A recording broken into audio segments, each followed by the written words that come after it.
Hello everyone, বন্ধুরা।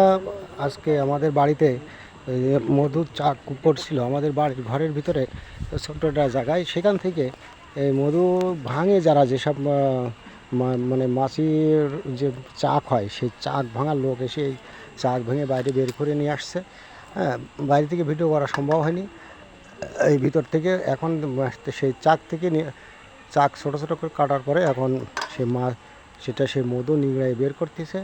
হ্যাঁ, মধু নিংড়ায় বের করবে। এর যে ময়লা থাকে অনেক, সেই ময়লাটা যদি পরে পরিষ্কার করা হয়, এবং এটা দিয়ে ওই ভালো পরিষ্কার সেকনি দিয়ে সেকে নিতে হয়।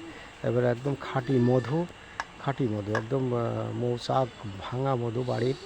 হ্যাঁ, সবাই এই মধু হয়তো অনেক উপকারী।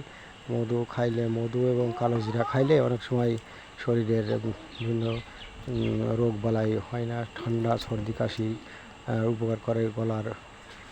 গলায় যে শ্বাসকষ্ট, মানে শ্বাস হইলে গলা পরিষ্কার হয়। হ্যাঁ, তো সবাই ভালো থাকবেন। আসসালামু আলাইকুম। কেমন লাগলো জানাবেন।